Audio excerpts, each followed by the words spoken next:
When the season first began, I was very excited at first due to how season 13 ended with McManus' pride and how experimental the episode truly was. It gave me hope for new territories that would be explored within the show and how creative the creators can actually get. But I was then quickly reminded of how backstabbed I was when they made me think that Dennis was going to be gone for a season in season 13, due to the revelation in season 12's finale that he was actually a father and he was going to raise his kid. I'm leaving. I'm gonna go be a dad. This left everyone confused and perplexed as to where the show's going to go. Is it going to mention new territories? Is it going to commit to this? Are they going to pull a Life of Brian where he comes back after 4 episodes? What's going to happen? Now, instead of committing to at least an entire season or at least half a season, they go with him coming back within half an episode, which is just fucking mess. And to top it off, the rest of that season pretty much just basic Sunny formula. We get it, the fucking formula. Jesus, oh my god, how many times are you gonna mention it? You mentioned it in your previous video. You're gonna mention it like 5 times in this video. The freaking formula, the ravioli formula, secret formula, or the fuck. We get it, the formula. I think we all understand at this point. Which isn't bad, so don't come for my necks. It's not bad whatsoever. It's just crass, vulgar, violent humor. They always lose in the end. They forget the consequences and whatever happens. It's like the Marvel Cinematic Universe formula. It's not terrible, they're pretty good, but it's nothing new. It's something exciting or fresh. Or a monster.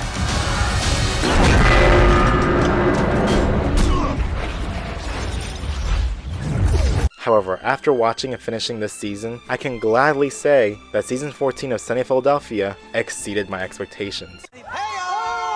Instead of just continuing the same old Sunny routine of schemes and violence, they add new concepts and ideas to play with, not entirely abandoning or changing the characters' personalities and selfishness. It accomplishes a perfect balance of satisfying not only fans to like the crazy, violent, overly racist, idiotic, power-hungry, attention-seeking, sandwich-eating, midget-beating, wedgie-pulling Boners. thank you D, but also satisfying new and old fans of the show looking for something fresh, by reinforcing character traits to the extreme and in new territories, visually, comedic, and topic-wise. Now, for this video I'll be discussing and spoiling 3 episodes to showcase the evolution of this show, and each episode contains a specific aspect as to how it's growing and evolving. Now, I might spoil some other episodes from prior or new episodes, but post-editing me will let you guys know which ones. Here are the episodes that we mentioned.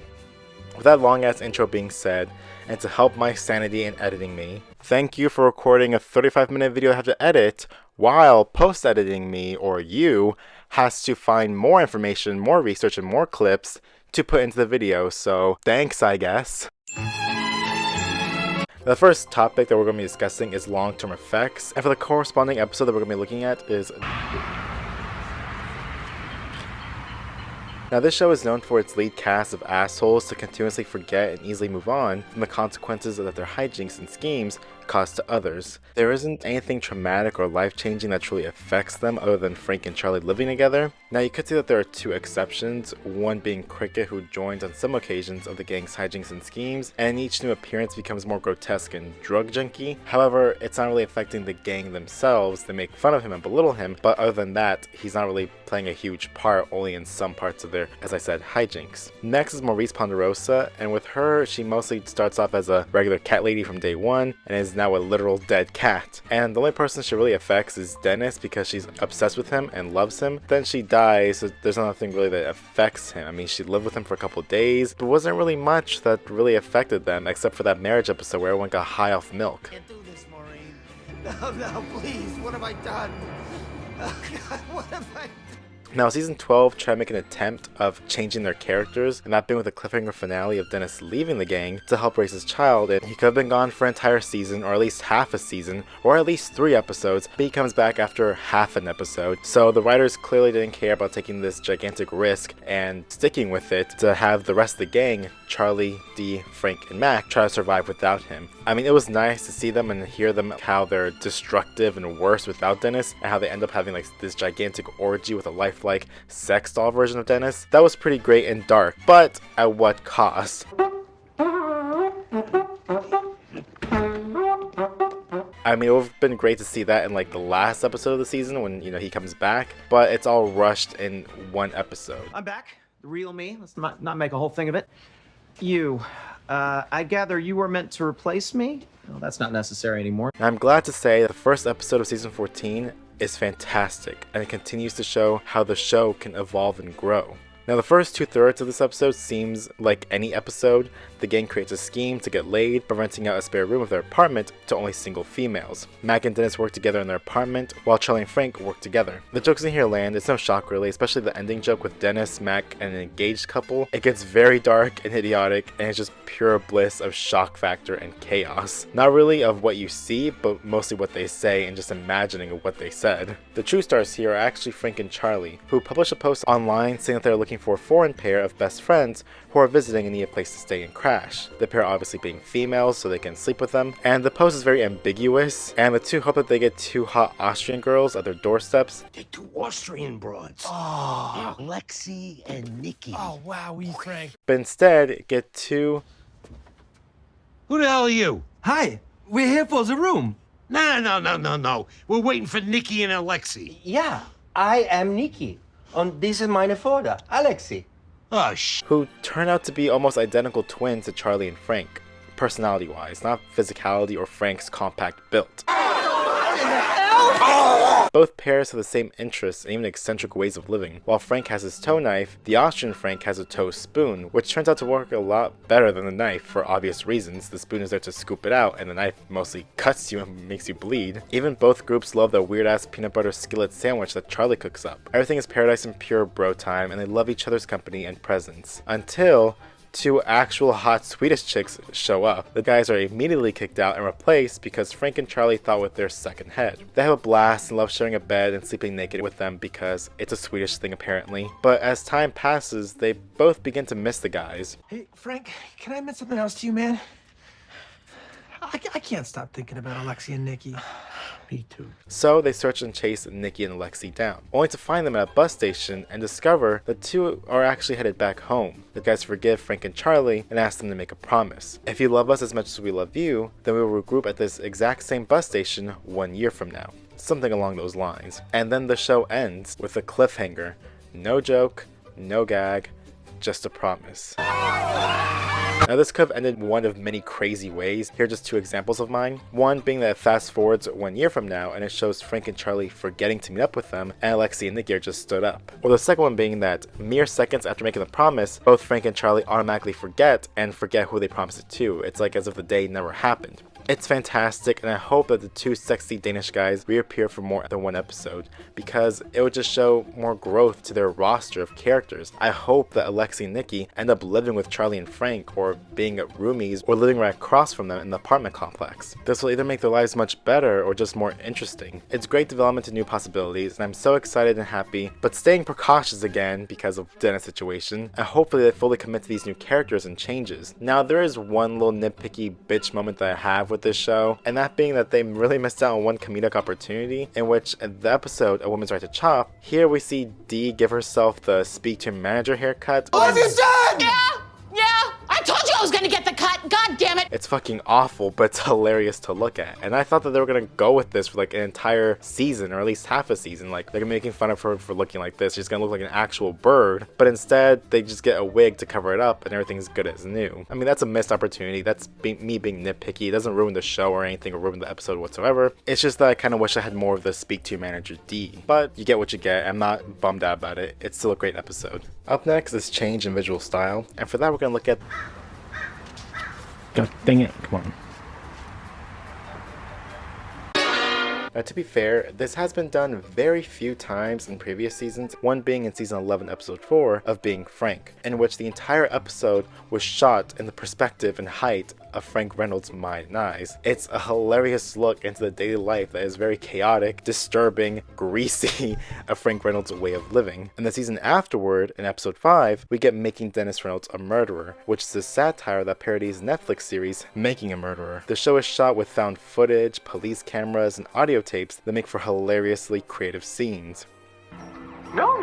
If you want to get more nipples, please, get more nipples. Get 1,000 nipples. The more nipples, the better, Maureen. However, those episodes were canon to the series, whereas this episode seems to be almost an alternate reality or universe, kind of like Marvel's What If stories or DC's Elseworld stories, in which both companies tackle alternate stories and realities of their staple heroes. And in The Janitor Always Mops Twice, the audience is just randomly thrown into this 1940s noir crime mystery thriller. There's no reason as to why it looks like this, or if it's even a flashback, or if someone in the show is retelling the story to another character within the show, other than to the audience. You might say and argue that, well, they've done this in the past with The Gang Cracks the Liberty Bell. Who is that fiery wench? Her?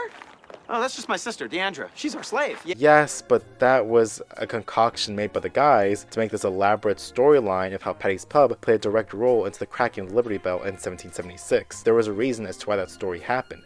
I did enjoy the episode and loved it very much. I think it's hilarious and stupid, and it's just a great way of looking at what these characters would be like in this alternate reality. It's a very fun, unique, and creative episode, but again, it was just a concoction made up of the gang. And this episode doesn't have a reasoning, it just exists, and I'm glad. Maybe it is a story, maybe it isn't. I love the ambiguity of it. It's just a random episode of these characters in a different time period. Now the show can and should take creative risks like this and tackle alternate realities, such as in the Liberty Bell. And future episodes they should do this. Not a lot, just like sometimes, like maybe once a season. Maybe that's just me being too nitpicky and greedy, but be a bit creative like that. I don't know, like these writers are geniuses, and it's wonderful to see things like this, as long as they keep the essence and personality traits of their characters and stay true to them, which they accomplish with chaotic grace in this episode. For example, in both episodes of The Gang Cracks the Liberty Bell and The Janitor Always Mops Twice, rather than calling Dee a bird, which is a good classic jab, Shut up, bird.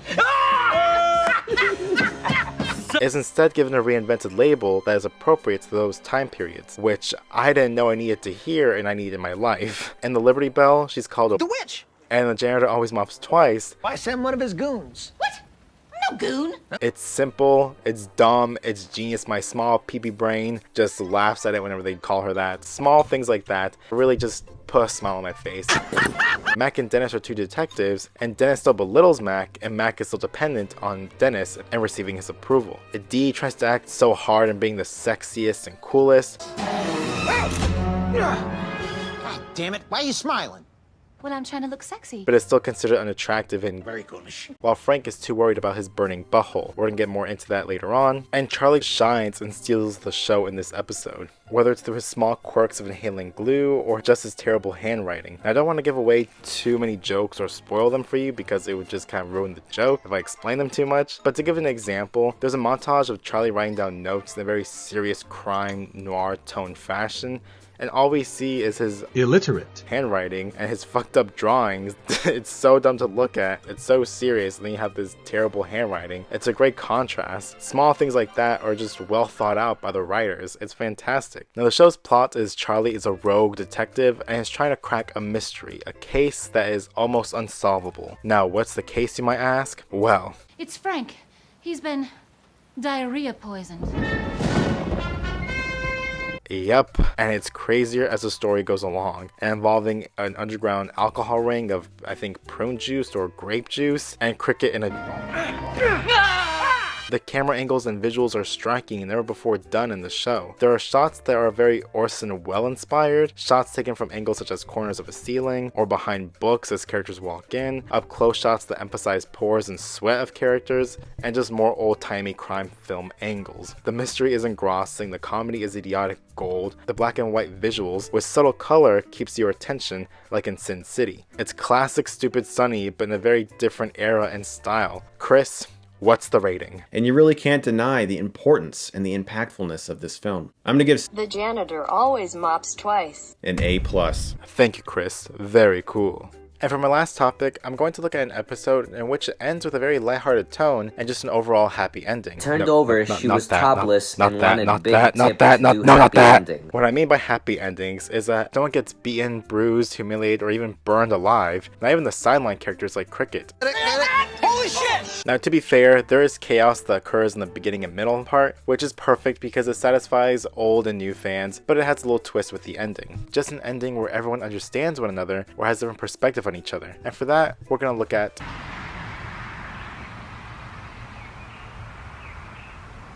Now, the episode starts off at the entrance of the Philadelphia Zoo, with Charlie, Mac, Dennis, and Dee waiting at the entrance for Frank's arrival. Meanwhile, they all discuss how texting is a new and fantastic form of communication, how it's the best way to do things now, calling and talking on the phone is outdated. And as they continue to talk about this, Dennis grows impatient due to the time constraint that they have, since the lion exhibit is going to show the lion eat a dead animal carcass, and Dennis just gets his rocks off on this.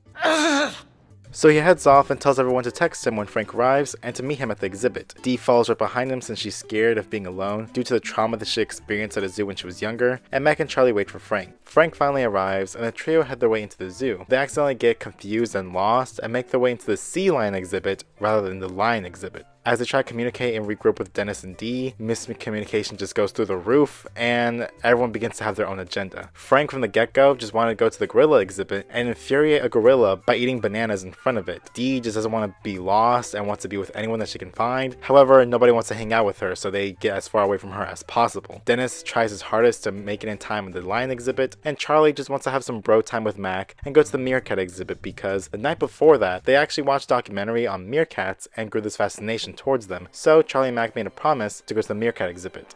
However, Mac has other plans. He instead wants to satisfy Dennis in every which way possible and wants to ensure Dennis that they will regroup as a team. This heavily annoys Dennis to the point where Dennis just ignores every message that Mac sends, and Charlie grows very impatient and annoyed by Mac because Mac clearly doesn't want to be with Charlie anymore and just wants to please Dennis. So Charlie goes his own path and ditches Mac. Before I forget to mention, this episode not only tackles a happy ending, but also a very unique and different visual style. The gang uses texting to communicate. In this episode, we get to see and witness how the gang communicates through this medium, and it's fucking hilarious and dumb in the best way possible. We see what they type through text bubbles that appear on the TV screen, and we see their inside jokes, and also how terrible Charlie's texting communication skills are through texting. It's worse than handwriting. It's fucking awful, but it's hilarious, and I love it. The episode also tackles personality traits that are reinforced to the point where it's just cringy to watch. For example, Max sends this long-ass essay paragraph of how he understands Dennis's frustration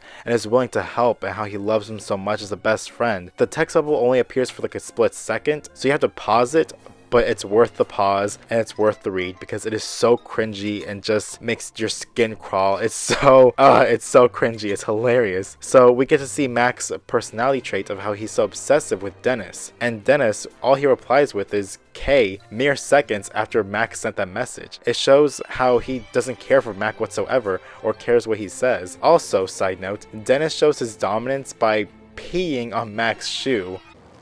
Are you pissing on me?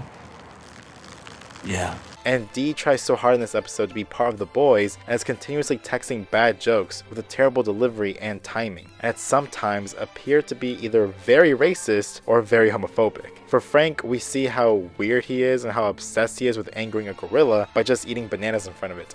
For what reason? Who knows? He just gets pleasure out of it. Their awful communication skills and constant neediness and simple annoyance of one another cause them to be dispersed across the zoo in its climax. However, in the end, they just all organically regroup at the meerkat exhibit, intensely staring at each other. Within this deep, intimate stare-off, they begin to understand one another. I know I'm not making this shit up just so I sound smart and like I'm nitpicking and diving deep into this episode and how there's like gigantic metaphors. The gang blatantly tells the audience and each other of what they just experienced. I knew what you were saying by the looks on your face. Yeah. Hey guys, I felt connected to you for the first time today. Yeah, see, that's what it's all about, you know what I mean? And you might ask yourself, well, why the meerkat exhibit? Well, as seen in popular documentaries such as The Lion King 1.5, it shows that meerkats are very well known to go in packs and groups, never alone. It's a nice and wholesome change for the gang, while still maintaining the batshit craziness within the episode, involving, as I previously mentioned, a piss-off competition to show who's dominant. And Dee also gets to be part of the boys again, just like in The Gang Escapes, by actually pulling off a well-timed joke. Oh, That's a real form of I am getting one though. I do want a bowling ball, water, eggplant, queen. Oh, Frank is pissing on Mac. Oh, there he yeah. is. Oh, I see. Yeah. Oh, he is. That's a great text, Dee.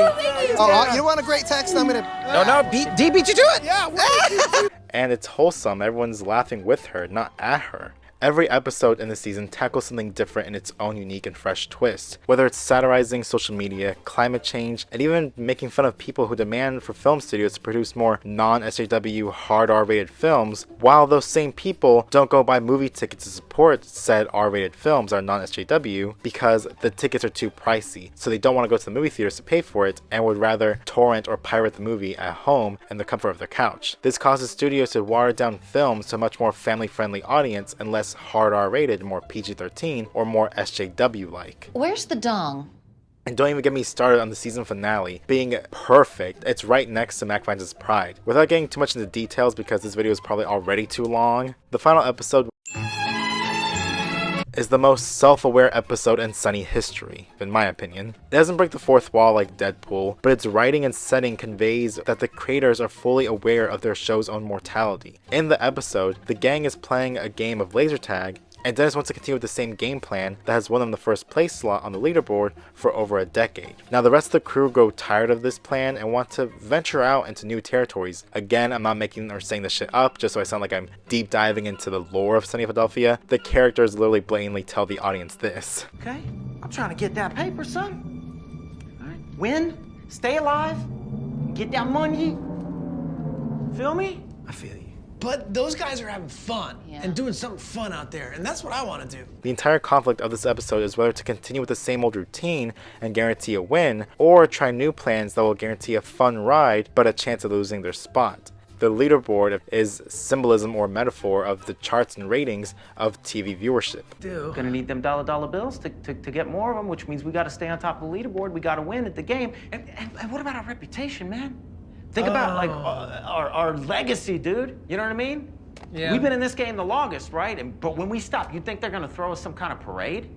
They're not. Hell no, man. No. We're just gonna be a bunch of dudes who played the game once. You know, you wanna be a ghost? No. So if you're talking about going out there and having some fun all alone by yourself to see what's out there, you know what I mean? You're giving this all up. And the decision made in the ending is a pleasant and surprising one. This episode is a perfect encapsulation of the essence of this entire season and hopefully for future seasons to come, which is to just have fun. Just have fun with what you're creating and doing and showing to your audience and fan base. As long as you're having fun, the audience can resonate and feel that. They can see and witness it and experience it alongside you. It's a fantastic season, and I can't really explain how or when the sudden change happened, other than just the creators going with their gut feeling and having fun, because my original argument was going to be that they hired new writers and fresh faces, which is somewhat true that new writers are making a huge difference. One example is Megan Gantz, who is easily becoming one of my new favorite writers introduced to the show. She's created some of my favorite episodes of the show, including Time's Up for the Gang, Have you...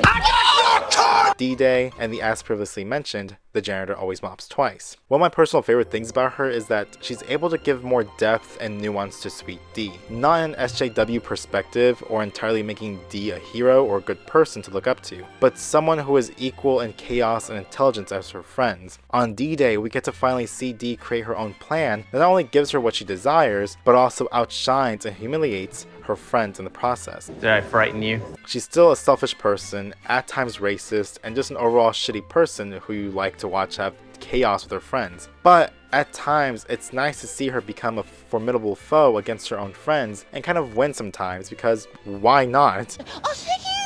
Back to my argument. It can't really be that the new writers are making it better, or that the original trilogy of Rob, Glenn, and Charlie are either bored, uninspired, or have writer's block. Since, in my opinion, the only shining episode of last season, other than Megan's The Gang Escapes, was Mac Finds His Pride, and that was the only episode that Rob and Charlie actually wrote. The rest of the episodes were by completely different writers and different people. Now, to be fair, those episodes aren't terrible. I can't stress that enough. They're not terrible, they're just solid or good. So it's not really that it's new writers, and it's not because the trilogy are having writer's block, because they can still create some fantastic episodes that are very well written. And before I get to my conclusion, let me just shit on season 13 just a little bit more. Future me, take it away. Future me has found or discovered some new information that I think is pretty informative, and so I don't have to mention it later on in the future or to defend myself, I guess. But to prove as to why season 13 is as terrible as I say it is, or as average and mediocre as I say it is, here are some more evidence to back my claims. Now, I couldn't find any viewership ratings on the seasons 1 through 3 for this show, but I did find information for seasons 4 through now. And 4 through 8 reached at least 1 million views per episode, and the highest being 2 million on some episodes. Now 9 through 11 showed a steady decline, which is normal for shows. You know, there's always decline in shows, it's gonna happen. People just get older or just don't find it as entertaining as they used to.